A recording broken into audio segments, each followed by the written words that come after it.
Hello friends, welcome to my channel. I am Dr. Beena Sethi, Associate Professor in Chemistry and my today's topic is lanthanoids and actinoids. उसमें friends मैंने पहले 2 video upload कर दिए हैं जिसमें मैंने lanthanoid actinoid का introduction और साथ में इलेक्ट्रॉनिक कॉन्फ़िगरेशन और ऑक्सीडेशन स्टेट को डिस्कस कर लिया है। तो अगर आप मेरे वो वीडियोस पहले देख लेंगे तो it will be helpful to understand this video. इसमें आज हम पढ़ने वाले हैं magnetic properties of lanthanoids and actinoids. Magnetic properties of lanthanoids और एक्टिनॉइड्स से पहले हमें ये देखना पड़ेगा कि मैग्नेटिक प्रॉपर्टीज होती क्या हैं और वो डी ब्लॉक की कैसे होती हैं चेंज, और फिर हम एफ ब्लॉक की देखेंगे। तो मैग्नेटिक प्रॉपर्टीज क्या होती है कि सपोज ये एक एटॉमिक ऑर्बिटल है जिसमें एक अनपेयर्ड इलेक्ट्रॉन है। ये इलेक्ट्रॉन 2 तरह के मोशन करता है। एक तो ये अपनी ही एक्सिस पे स्पिन करता है, इधर क्लॉकवाइज और एंटी क्लॉकवाइज। तो इसके कारण इसका क्या होता है, स्पिन मैग्नेटिक मोमेंट होता है। साथ में ये और इलेक्ट्रॉन जो है वो अराउंड द न्यूक्लियस ऑर्बिटल में भी मोशन करता है, अपनी एक्सिस पे स्पिन करते करते ऐसे ऐसे ऐसे ये मोशन करता रहता है, इधर दिस वे और दैट वे। तो इसके कारण भी क्या होता है, एक मैग्नेटिक मोमेंट डेवलप होता है जिसको हम कहते हैं म्यू एल। यहाँ S stands for spin magnetic moment और एल जो है orbital magnetic moment, because it is due to spin motion and it is due to orbital motion. तो ये होता क्यों है, क्योंकि ये एक फिजिक्स का समझ लीजिए रूल है कि जब कोई इलेक्ट्रिकली चार्ज्ड स्पीसीज, ये एक इलेक्ट्रिकली चार्ज स्पीसीज है इलेक्ट्रॉन, ये अपनी ही एक्सिस पे मोशन करे या किसी दूसरे की एक्सिस पे मोशन करे तो उसके चारों तरफ क्या होता है, एक मैग्नेटिक फील्ड डेवलप हो जाता है।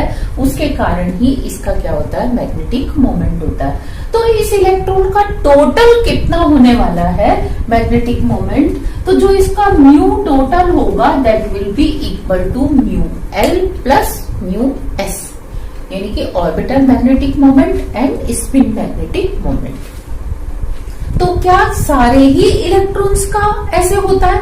Yes, it is for all electrons whether they are doing spin motion in clockwise direction और इन एंटी क्लॉकवाइज डायरेक्शन, और they are on their axis also, they are clockwise और anti clockwise. तो ये सबके कारण होता है। तो इसका मतलब तो फिर सारे ही एटम्स क्या होने चाहिए, मैग्नेटिक प्रॉपर्टीज शो करना चाहिए उनको?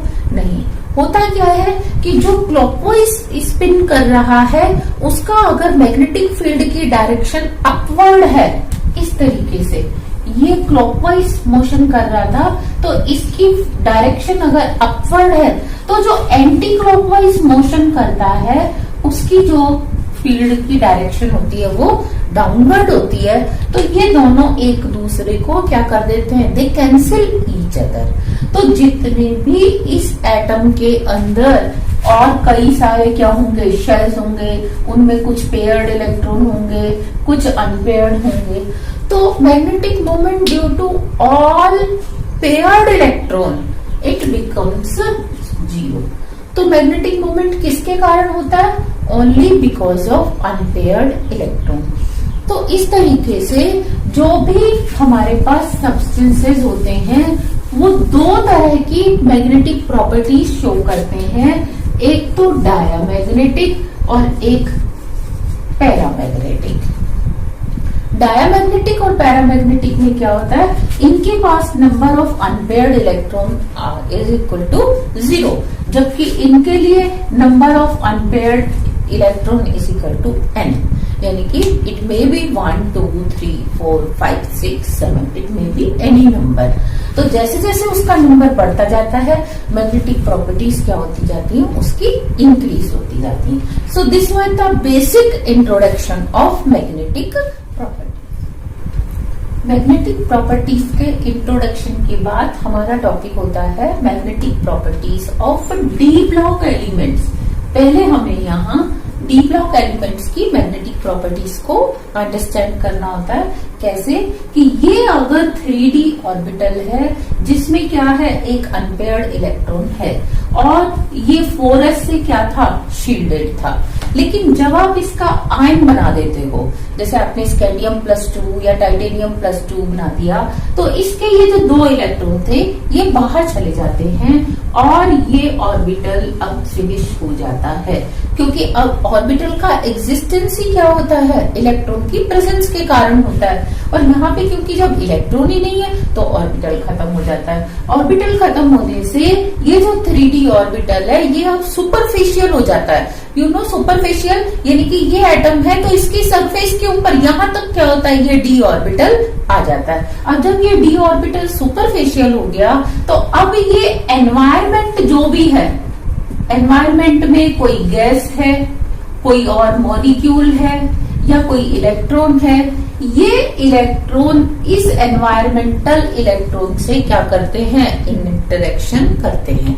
एनवायरमेंट यहाँ इट डजंट मीन कि भैया जो हवा हमारे चारों तरफ है वो भी एक हो सकती है, लेकिन उसके अलावा ये है कि जैसे आपने स्कैंडियम क्लोराइड ले रखा है तो अब स्कैंडियम +2 के एनवायरमेंट में कौन है, क्लोराइड। तो क्लोराइड के अपने जो 18 इलेक्ट्रॉन्स होंगे, 17 तो इसके अपने प्लस क्लोराइड बनाया तो 18 एक क्लोरीन के, 18 दूसरे क्लोराइड के, ये दोनों भी तो इसके चारों तरफ ही है। तो ये इसके जो अनपेयर्ड इलेक्ट्रॉन है वो इस क्लोराइड के इलेक्ट्रॉन से क्या करता है, इंटरेक्शन करता है। आप खुद देखिए जैसे कि यहाँ पे कोई इलेक्ट्रॉन है जो सरफेस से बाहर निकल के आ रहा है, तो ये क्या करेगा, एटमॉस्फेयर में जो भी इलेक्ट्रॉन है उसके साथ इसका मैग्नेटिक फील्ड और उसका मैग्नेटिक फील्ड वो क्या कर सकते हैं, इंटरेक्शन कर सकते हैं। हो सकता है इसका अपवर्ड हो, उसका डाउनवर्ड हो, या इसका डाउनवर्ड हो, उसका क्या हो, अपवर्ड हो। तो इस तरीके से इसका इंटरेक्शन के कारण क्या होता है कि ये जो मोशन था कौन सा, एल वाला, ये खत्म हो जाता है। इसके कारण जो मैग्नेटिक मोमेंट था ये क्वेंच हो जाता है, ये बिल्कुल फिनिश हो जाता है, और जो म्यू एस है केवल वही बचा रहता है। तो यहाँ पे आप कह सकते हो कि mu is equal to mu S की जो टोटल है वो किसके ऊपर डिपेंड करता है, स्पिन, यानी कि उसकी केवल स्पिन के ऊपर डिपेंड करता है, ऑर्बिटल मोशन पे डिपेंड नहीं करता। तो क्योंकि जो टोटल म्यू है वो किससे दिया जाता है, dipole moment, it is given by √4s into s+1 plus l into l+1. What is s here? s is total spin quantum number. क्या है, total spin quantum number. Suppose एक अनपेयर्ड इलेक्ट्रॉन है तो इसके स्पिन क्वांटम नंबर क्या होगी, half. लेकिन अगर 2 अनपेयर्ड इलेक्ट्रॉन है तो पहले वाले की भी हाफ, दूसरे वाले की भी हाफ, तो अब स्पिन क्वांटम नंबर कितनी हो जाएगी, 1। और अगर 3 है तो यहाँ पे स्पिन क्वांटम नंबर कितना हो जाएगा, 3/2 लाइकवाइज। और एल की वैल्यू हम कैसे निकालते हैं, उसकी कि वो +2 से -2 तक कौन से ऑर्बिटल में है। अगर वो डी शुरू वाले में है तो +2, उसके बाद वाले में है तो +1, इस तरीके से उसकी वैल्यू रखते हैं। तो यहाँ पे सारे इलेक्ट्रॉन, अगर एक अनपेयर्ड है तो एक की, और 2 है तो दोनों की एस और एल रखी जाती है, 3 है तो तीनों की रखी जाती है। और यहाँ पे क्योंकि ऑर्बिटल मैग्नेटिक मोमेंट क्या हो गया है, 0 हो गया है, तो म्यू किससे दिया जाएगा, 4s into s+1 से दिया जाएगा। और जो n, इसी को आप इस तरीके से भी दे सकते हो, n into n+2। What is n here, n है यहाँ पे total number of unpaired electron. जैसे अगर ये स्कैंडियम +2 है तो 3d1 होगा, टाइटेनियम +2 है तो 3d2 means n is equal to 2, और टाइटेनियम के बाद अगर वेनेडियम +2 है तो d3। इस तरीके से आप दोनों में से कुछ भी वैल्यू रखो यहाँ पे, चाहे आप s से रखो चाहे आप इस फॉर्मूले से निकालो, तो जो म्यू s की वैल्यू आती है ये दोनों क्या होती है, सेम होती है। तो you can use any formula. लेकिन ये तो था डी ब्लॉक का, जहां पे हमने क्या देखा कि क्वेंचिंग हो जाती है किसकी, ऑर्बिटल मैग्नेटिक मोमेंट की। लेकिन एफ ब्लॉक एलिमेंट्स में क्या होता है, अब हम इसको डिस्कस करेंगे। एफ ब्लॉक एलिमेंट्स में क्या है कि आपने जो 5f में इलेक्ट्रॉन लिए, सॉरी 4f में, पहले लेंथेनॉइड्स का, ये आपका जो ब्लैक कलर से अंदर की तरफ ऑर्बिटल दिखाया गया है, ट्रिपल डबल, ये कौन सा ऑर्बिटल है, 4f। 4f के आउटसाइड कौन सा ऑर्बिटल होता है, 5s, और 5s कैसा होता है, फिल्ड होता है। 5s के बाद कौन सा ऑर्बिटल होता है, 5p। ये 5p जो मैंने ब्लू कलर से दिखाया है, x y z t दिखाया है, तो ये भी क्या होते हैं, फील्ड होते हैं। लेकिन जो इसके बाहर 6s ऑर्बिटल है वो क्या होता है, प्लस 2 इलेक्ट्रॉन रखता है, ये है 4f का। लेकिन अगर आपने 4f का आयन बना दिया, कौन सा, +3, लेंथेनम +3, सीरियम +3, प्रेसोडाइनियम +3, नियोडाइनियम +3, तो उसमें क्या है, जैसे ही आप +3 आयन बनाओगे तो ये वाले 2 इलेक्ट्रॉन तो बाहर जाएंगे ही जाएंगे, तो इनका क्या होगा कि ऑर्बिटल खत्म हो जाएगा, क्योंकि ऑर्बिटल का एग्जिस्टेंस किससे होता है, इलेक्ट्रॉन से। इलेक्ट्रॉन ही नहीं है तो ऑर्बिटल भी नहीं होगा। नेक्स्ट आपने क्या किया कि ये 5s और 5p दोनों ऑर्बिटल हैं किसके बाहर, 4f के बाहर। तो अब सिचुएशन क्या है कि आपका ये जो अनपेयर्ड इलेक्ट्रॉन है ये अंदर है और इसके बाहर क्या है, एक 5s और इसके बाहर क्या है, 5p। इस तरीके से डबल प्रोटेक्टेड है। तो जब यहाँ पे अनपेयर्ड इलेक्ट्रॉन है और इसको प्रोटेक्ट कर रखा है इस वाले s ऑर्बिटल ने और इन p ऑर्बिटल ने, तो ये ऑर्बिटल जो है ये एटमॉस्फेयर के इलेक्ट्रॉन से, यानी कि आपने लिया जैसे सीरियम क्लोराइड CCl4 ले लिया, या आपने CeCl3 ले लिया, या CeCl2 ले लिया, कुछ भी ले लिया, तो इसके पास जो अनपेयर्ड इलेक्ट्रॉन है वो इन क्लोराइड के जो इलेक्ट्रॉन है उनके ऑर्बिटल मोशन से इंटरेक्शन नहीं कर सकते। अगर इसका क्लॉकवाइज है और बाहर कुछ भी है तो इसका अंदर क्लॉकवाइज ही रहेगा, बाहर वाले से अफेक्ट नहीं होगा। इट मीन्स यहाँ पे ये वाली जो टर्म है L × L+1 ये 0 नहीं होगी, और यहाँ पे म्यू बराबर क्या होगा, म्यू बराबर 4s × s+1 L × L+1। या आप ये कह सकते हैं कि ये जो L इसकी वैल्यू है और इसकी एक वैल्यू s भी है, टोटल स्पिन मोशन भी है और टोटल ऑर्बिटल मोशन भी है। तो L और s दोनों क्या करते हैं, इंटरेक्शन करते हैं, दे डू कपलिंग। कपलिंग से क्या होता है कि जैसे ये L का वेक्टर है तो ये S का वेक्टर है, ये आपस में सेम डायरेक्शन में भी जुड़ सकते हैं और ये अपोजिट डायरेक्शन में भी जुड़ सकते हैं। तो ये L+S भी हो सकता है और L-S भी। तो ये एक नया J वैल्यू बन जाती है, और ये जो J वैल्यू होती है इसके ऊपर डिपेंड करता है क्या, मैग्नेटिक मोमेंट। तो यहाँ पे हम जो F ब्लॉक का जो मैग्नेटिक मोमेंट देते हैं वो हम इस इक्वेशन से देते हैं, μ = G × J √J × J+1। J क्या है यहाँ पे, L+S। और यहाँ पे अगर ग्रेटर देन F7 कॉन्फ़िगरेशन है, अब यहाँ पे एक बात और देखनी होती है कि ये F1 2 3 4 5 6 7 तक है, तब तो कौन सा फॉर्मूला लगता है, लेस देन F7 तक L-S। J की वैल्यू हम क्या लेते हैं, L-S अपोजिट करके। लेकिन अगर ग्रेटर देन 7 है, यानी कि F8 9 10 11 12 13 14 है, तो L+S हम इस वैल्यू में J की वैल्यू रखते हैं। तो यहाँ पे अगर हम इसको सॉल्व करें तो वो क्या आ जाता है, J = ये G की जो वैल्यू है, ये G जो है ये होता है लैंडेस कांस्टेंट। लैंडेस कांस्टेंट क्या है कि ये तो आप F का निकाल रहे हो इस फॉर्मूले से, है ना, लेकिन ये जो 4f के अलावा इलेक्ट्रॉन है 1s 2s 2p 3s 3p 3d 4s 4p 5s 5p, इस तरह के जो इसके अलावा जो बाकी इलेक्ट्रॉन हैं उनका अपना एक मैग्नेटिक मोमेंट होता है, दैट इज ऑलवेज कांस्टेंट। और वो कांस्टेंट वैल्यू डिपेंड करती है कॉन्फ़िगरेशन पे कि उसका जो 4f के अलावा जो बचा है, जैसे कि लैंथेनाइड सीरीज के लिए वो क्या होता है आपका पीछे वाली इनर्ट गैस 54 नंबर जीनन। तो जीनन तक के जो कॉन्फ़िगरेशन है उसके लिए G की वैल्यू हम कैसे, मतलब उसके लिए कांस्टेंट आती है और निकालते कैसे, 1 + J × J+1 + S × S+1 - L × L+1 2J × J+1 2J × J+1। लेकिन इसको हम सॉल्व करते हैं तो ये G की वैल्यू आ जाती है दिस।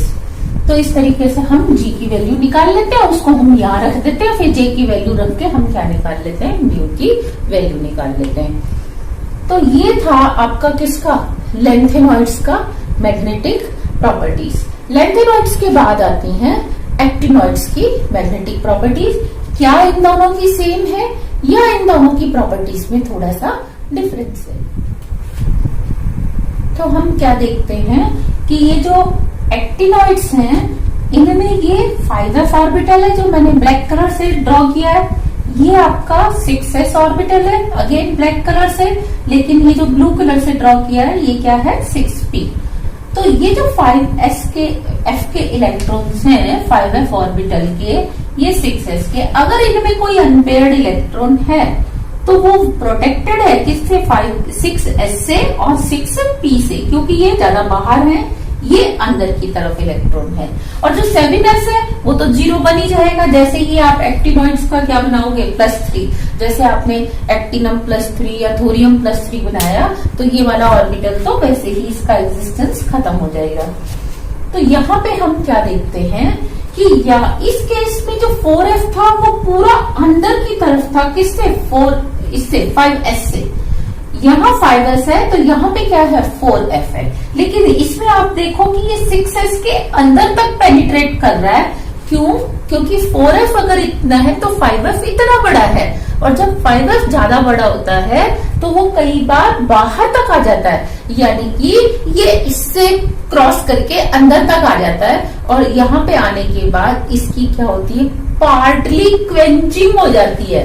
L into L+1 की कंप्लीटली क्वेंचिंग किस में होती है D ब्लॉक में, यहाँ पे क्या होती है पार्टली क्वेंचिंग होती है। तो यहाँ पे थोड़ा सा अगर आप इस फॉर्मूले से वैल्यूज निकालोगे तो यहाँ पे आप तो सोच रहे हो कि L into L+1 कंट्रीब्यूट कर रहा है, लेकिन वो पूरा कंट्रीब्यूट नहीं कर रहा है।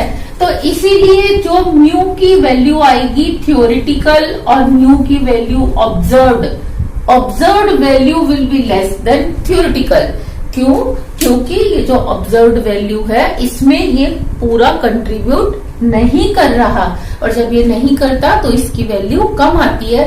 तो आप इसको ऐसे समझ सकते हैं कि जैसे लैंथेनम में लैंथेनॉइड सीरीज में आपने लिया सबसे पहले सीरियम +3, इसके पास कितना इलेक्ट्रॉन है +3 के पास 4f1, और इधर आपने लिया थोरियम +3, इसका कॉन्फ़िगरेशन है 5f1, इसका कॉन्फ़िगरेशन है 4f1।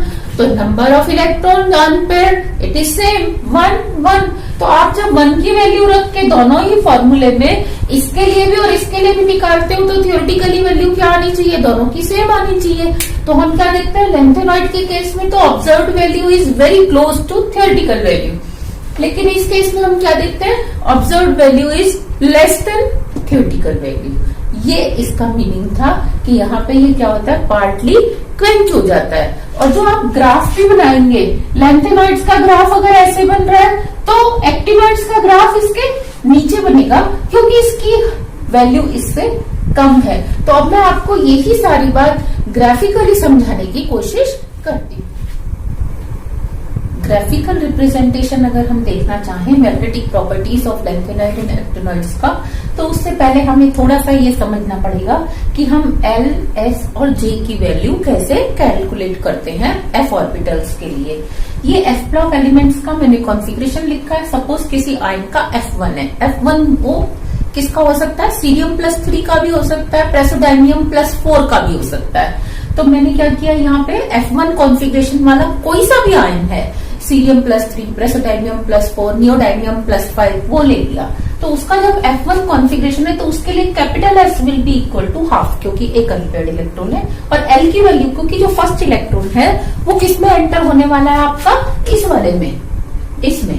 तो इसके लिए L की वैल्यू हम क्या रखते हैं +3, तो मैंने यहाँ रख दी 3। तो J की वैल्यू क्या होगी, क्योंकि ये लेस देन हाफ फील्ड है तो लेस देन हाफ फील्ड के लिए L-S, तो J की वैल्यू हो जाएगी 5/2। लेकिन मैंने दूसरा F2 कॉन्फ़िगरेशन लिया। F2 कॉन्फ़िगरेशन किसका हो सकता है, सीरियम +2 का हो सकता है, प्रेसोडायनियम +3 का, नियोडायनियम +4 का। तो वो मैंने कोई सा भी आयन लिया तो उसके लिए अंदर क्योंकि दो अनपेयर्ड इलेक्ट्रॉन है तो उसके लिए कैपिटल S क्या होगा हाफ + हाफ 1, और उसके लिए कैपिटल L क्या होगा 5, 3 + 2, तो ये हो जाएगा 5। लेकिन J की वैल्यू क्या होगी 5 - 1, 4। सिमिलरली मैंने काउंट किया है 3 के लिए। F3 के लिए देखो 3/2 क्योंकि half plus half plus half 3/2 हो गया स्पिन। और L की वैल्यू क्या हो जाएगी, यहाँ ध्यान दो 3 + 2 + 1 तो क्या हो गई 6। 6 में से मैंने 3/2 माइनस कर दिया तो ये हो गया 9/2।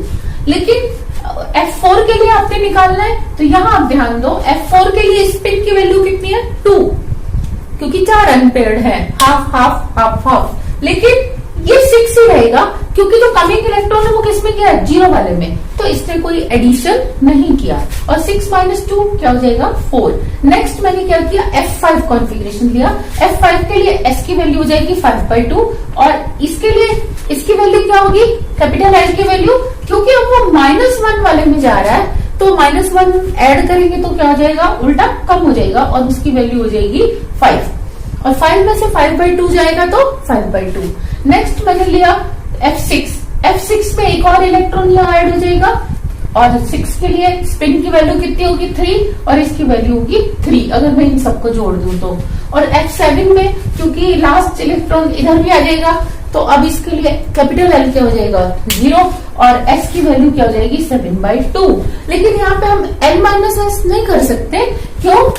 क्योंकि आप ध्यान दो ये एक वेक्टर है L, ये दूसरा वेक्टर है S, ये 2 वेक्टर है। अब अगर इसमें से एक वेक्टर की वैल्यू 0 होगी, मैंने यहाँ L की वैल्यू देखी है 0। अब अगर L = 0 है, 2 वेक्टर हैं तो अब उसमें इसको आप चाहे प्लस करो चाहे माइनस करो, क्या रहने वाला है ऐसे ही रहने वाला है।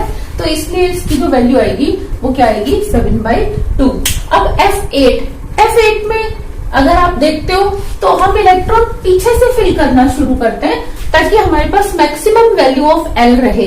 जब हम पीछे से फिल करते हैं तो L की वैल्यू कितनी हो जाती है 3, लेकिन अनपेयर्ड इलेक्ट्रॉन इसमें 6 है तो S की वैल्यू कितनी होगी 3। तो इस तरीके से अगर आप देखेंगे तो मैंने क्या किया S की वैल्यू आधा आधा कम करती गई हूँ क्योंकि अब एक एक इलेक्ट्रॉन क्या होता जा रहा है पेयर्ड होता जा रहा है तो अनपेयर कम होते जा रहे हैं। और L की वैल्यू क्या होती जा रही है ऐसे, पहले 8वां इलेक्ट्रॉन मैंने यहाँ फिल किया तो 9th में यहाँ करूंगी फिर काउंट करूंगी, 10th में इधर फिल करूंगी, 11th इलेक्ट्रॉन इधर फिल करूंगी, 12th इलेक्ट्रॉन इसमें फिल करूंगी और 13 और 14। तो ये वैल्यूज मैंने इस तरीके से कैलकुलेट की हैं।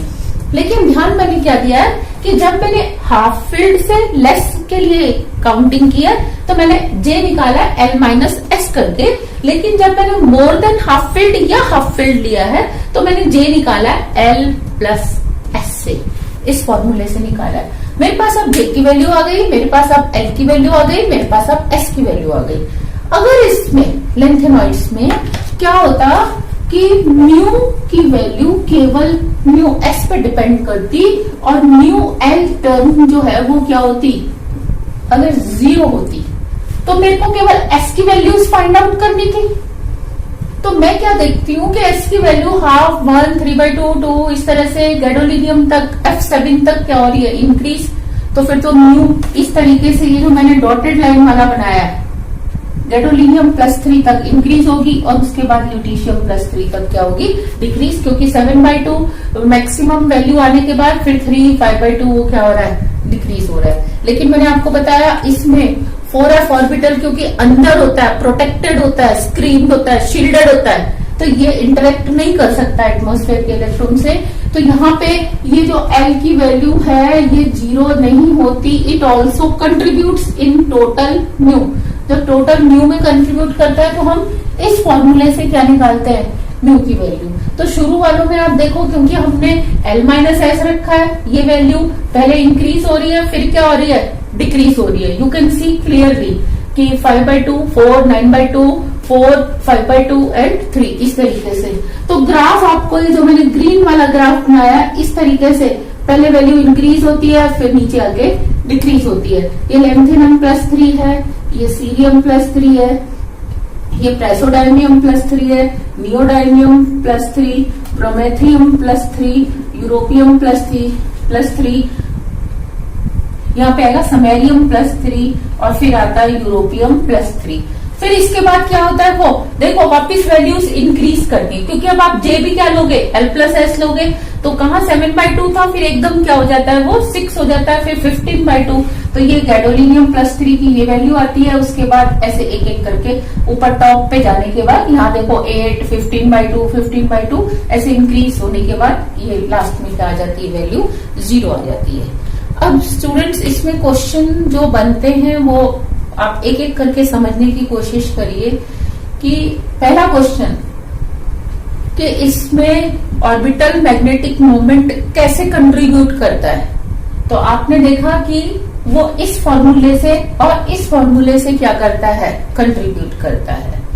यहाँ पे L एक बार S की वैल्यू को हमें L में से क्या करना पड़ता है, S की वैल्यू को L में से माइनस करना पड़ता है। दूसरी बार हमें L के अंदर S को जोड़ना पड़ता है। दूसरा जो मोस्ट इंपॉर्टेंट क्वेश्चन पूछा जाता है कि जो मैग्नेटिक मोमेंट कर्व है इट इज बाइनोडल और बाई हम्प। हम इस तरीके से, ये देखो ये एक हम्प है, ये दूसरा हम्प है।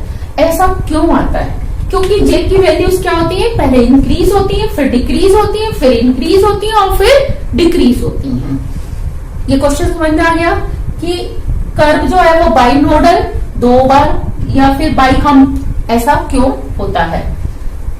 इसी में एक क्वेश्चन पूछता है कि जो फर्स्ट हम्प है ये वाला, ये छोटा है, जो बड़ा हम्प है वो क्या है, दूसरा हम्प सेकंड वो थोड़ा सा बड़ा है। वाई, इसके 2 रीजन दिए जाते हैं। पहला कि पहले जो फर्स्ट हम्प के लिए हम जे की वैल्यू कैलकुलेट कर रहे हैं वो कौन से फॉर्मूले से कर रहे हैं, L-S से, जबकि दूसरे सेकंड हाफ के लिए जो हम कैलकुलेट कर रहे हैं वो किससे कर रहे हैं, J = L+S से कर रहे हैं। तो इसलिए जब J की वैल्यू ज्यादा है तो नेचुरली ये ज्यादा होगा। लेकिन ये तो था थ्योरेटिकली अगर हम सारा कर रहे हैं। लेकिन इसके अलावा अगर हम ऑब्जर्व्ड वैल्यूज को देखते हैं तो ऑब्जर्व्ड वैल्यू जो यहां से यहां तक है, observed value they are very much close to theoretical.